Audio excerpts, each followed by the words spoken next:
Language of chemistry discuss करने वाले हैं। तो पहला वाला जो क्वेश्चन है, तो what is chemistry? Chemistry is a branch of science which study about matter. तो ये बेसिक नॉलेज है तो मैटर के ऊपर। तो मैटर क्या होता है देख लो कि मैटर जो है, matter is anything that has some masses and occupy some spaces. तो पकड़ लो कि पानी जो है, पानी जो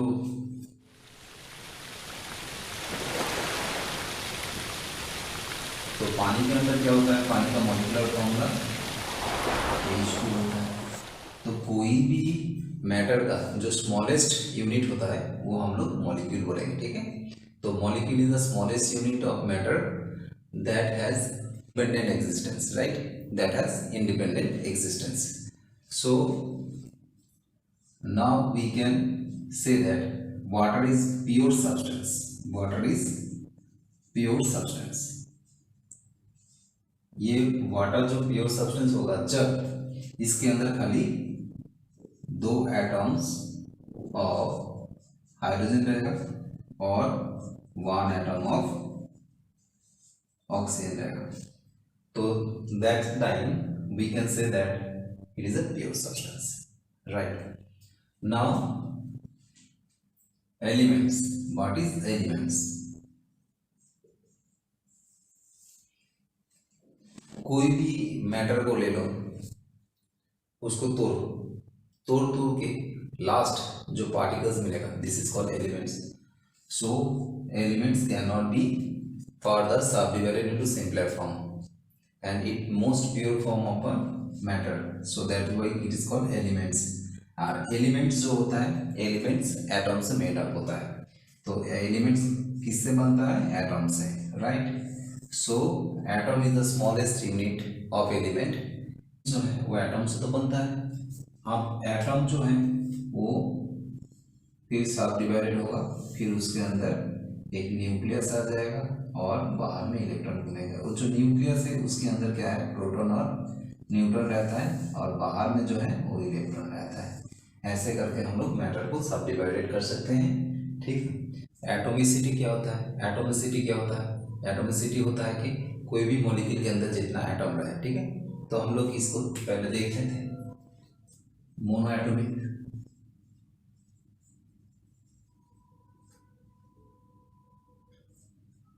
मोनो एटॉमिक जो है वो क्या होगा? मोनो एटॉमिक जो है like noble gas, helium, neon, argon, krypton, xenon and radon. Metals like sodium, potassium, lithium, copper, iron, etc. and non-metals like carbon.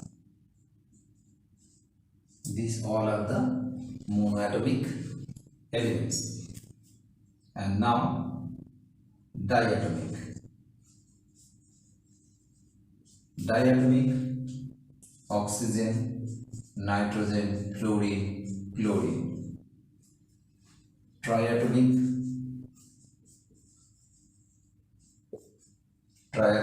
like O3.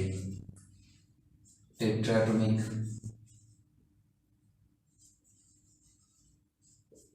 like P4 and octatomic S8.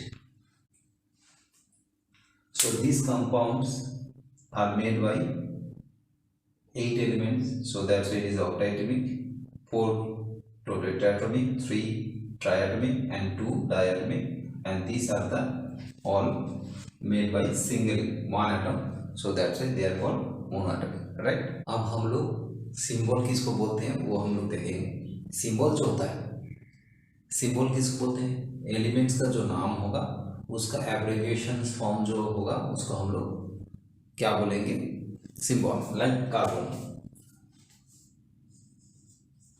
तो carbon के लिए हम लोग सी symbol use करते हैं, ठीक है। अगर हाइड्रोजन है इसके चलते H यूज करेंगे, हीलियम होगा, तो इसके चलते हम लोग H ही यूज करेंगे। H जो होगा वो कैपिटल लेटर में और E जो होगा वो स्मॉल लेटर में। H जो होगा वो कैपिटल लेटर, E जो होगा स्मॉल लेटर, राइट। क्यों? क्योंकि दोनों का स्टार्टिंग लेटर सेम ही है, तो इसके चलते इसका हाइड्रोजन के H ले ली और इसको H ले।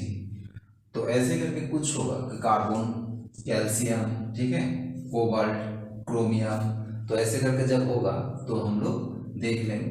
कॉपर, अगर कॉपर रहेगा तो इसके चलते हम लोग Cu लेते हैं। Cu is coming from Latin word cupra, right.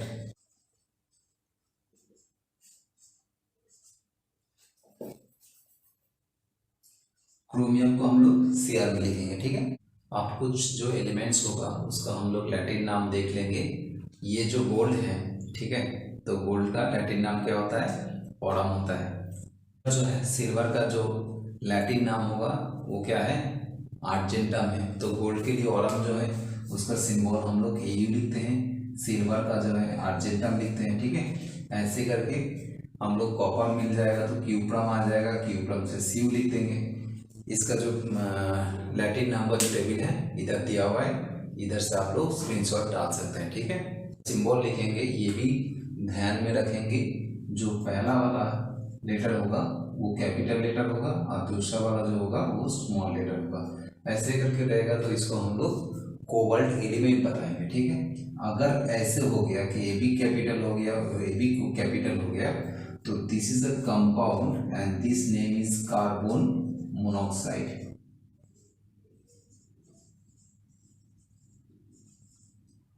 मतलब combining capacity of an element with others, मतलब कोई भी एलिमेंट जितना इलेक्ट्रॉन छोड़ सकता है और कोई भी एलिमेंट जितना इलेक्ट्रॉन ले सकता है। सपोज ऐसे करके हम लोग देख रहे हैं कि सोडियम जो होगा इसका इलेक्ट्रॉनिक कन्फिगरेशन हमको, अब इसका इलेक्ट्रॉनिक कन्फिगरेशन जो है हम लोग को अच्छे से ध्यान रखना है, ठीक है।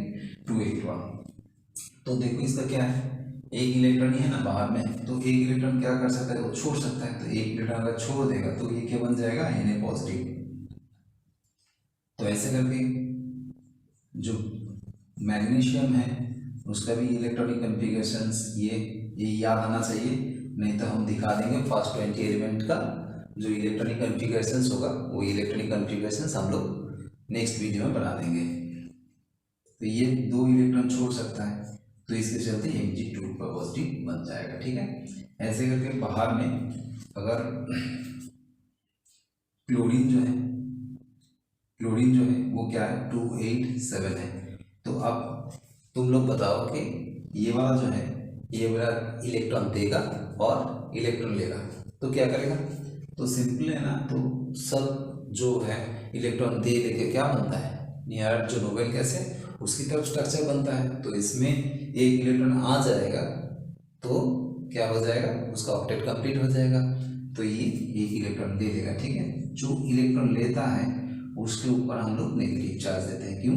क्योंकि इसके अंदर इलेक्ट्रॉन बढ़ रहा है। कितना बढ़ा? एक इलेक्ट्रॉन बढ़ा, तो उसके चलते हम लोग -1 लिखेंगे, ठीक है। अगर पकड़ लो कि सल्फर है तो 286, तो इसको ऑक्टेट कंप्लीट करने के लिए कितना इलेक्ट्रॉन चाहिए? 2। तो ये 2 इलेक्ट्रॉन लिए तो दोनों वेरिएबल वैलेंसी शो करता है, ठीक है। लाइक कॉपर +1 वैलेंसी भी शो कर सकता है और +2 वैलेंसी भी शो करता है। Fe जो है +2 एंड +3 वैलेंसी शो करता है, ठीक है। तो ये जो वेरिएबल वैलेंसी शो करता है, क्यों करता है?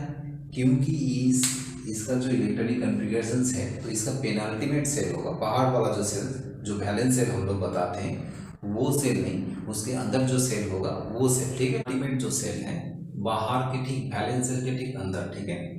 तो वैलेंस सेल में जितना इलेक्ट्रॉन रहता है कोई भी एलिमेंट का वो उतना तो छोड़ सकता है, लेकिन पेनाल्टीमेट जो सेल है उसके भी स्टेबिलिटी गेन करना है तो ये क्या कर सकता है? पेनाल्टीमेट सेल से इलेक्ट्रॉन छोड़ सकता है ना, तो उसके चलते ये वेरिएबल वैलेंसी शो करता है। लाइक कॉपर जो है ना, तो ये वेरिएबल वैलेंसी जो होता है, वेरिएबल वैलेंसी में जो छोटा होता है उसको हम लोग आज बोलते हैं, ठीक है, और जो बड़ा होता है उसको हम लोग ई बोलते हैं। तो कहीं भी पकड़ लो कि कॉपर का एक एलिमेंट है, सो CuCl है, तो हम लोग इसको क्या बोलेंगे, क्यूप्रस क्लोराइड, राइट। और इसका भी पकड़ लो कि एक एलिमेंट ले लिए CuCl2, तो क्यूप्रिक क्लोराइड, ठीक है। ऐसे करके हम लोग इसका नोमेनक्लेचर करेंगे, तो इसका भी आस हो जाएगा और इसका ईक हो जाएगा। ऐसे करके जो जो एलिमेंट वेरिएबल वैलेंसी शो करता है वो हम लोग। अब जो एलिमेंट, ये वाला टॉपिक जो है ये बहुत इंपॉर्टेंट है। जो एलिमेंट इलेक्ट्रॉन लूज कर सकता है, जो एलिमेंट इलेक्ट्रॉन लूज करेगा, हम लोग उसको क्या बोलेंगे, इलेक्ट्रोपॉजिटिव एलिमेंट, ठीक है।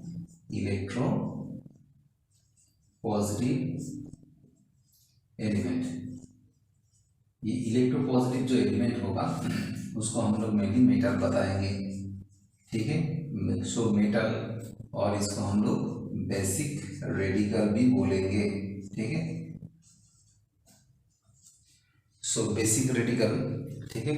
तो बेसिक रेडिकल के चलते हम लोग क्या हो जाएगा, मोनोवैलेंट, ये वाला जो है मोनोवैलेंट इलेक्ट्रोपॉजिटिव एलिमेंट है। तो ऐसे करके मैग्नीशियम जो है वो डाइवैलेंट इलेक्ट्रोपॉजिटिव एलिमेंट है।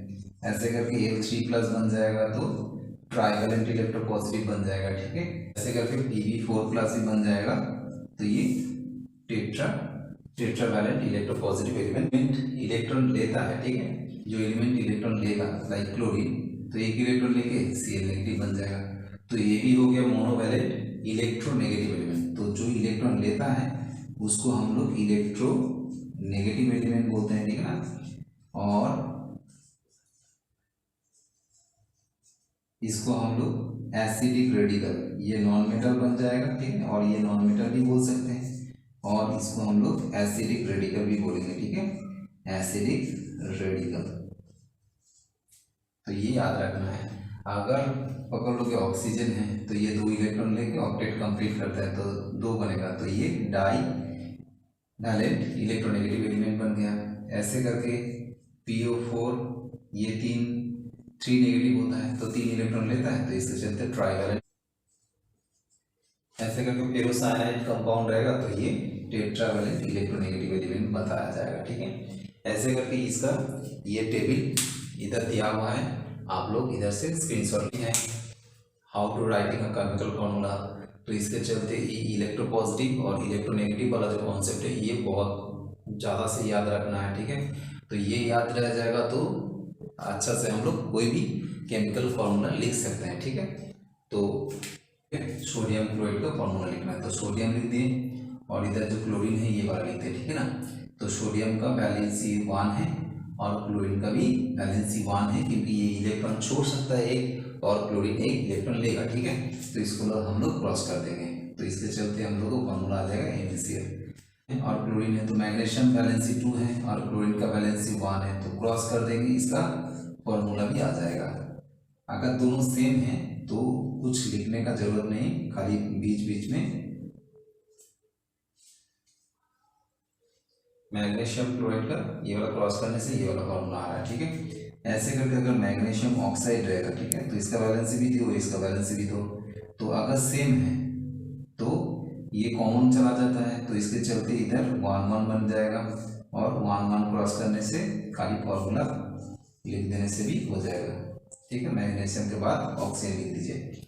फिर देख लो कि एल्यूमिनियम है, इसका वैलेंसी कितना है 3, ऑक्सीजन जो है इसका वैलेंसी 2, तो कॉमन तो कुछ है नहीं है, तो क्रॉस कर दो, तो ऐसे करके Al2O3 बन जाएगा।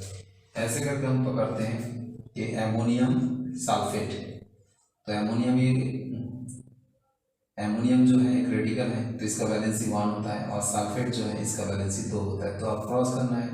तो ऐसे करके, तो इसको लिखना के टेक्निक देख लीजिए, इसको लिखने का तरीका देख लो, Na2 इसका तरीका देख लो, NH4 SO4 लिखना है, NH4 लिखना है, इसको ऐसे नहीं लिखना है। अगर इसको ब्रैकेट में नहीं डालेंगे तो क्या कैसे लिखना पड़ेगा, ये ऐसे करके, तो हाइड्रोजन तो 42 लग जाएगा, तो ये तो होगा नहीं, ठीक है, ये टेक्निक नहीं है, ये सही टेक्निक है।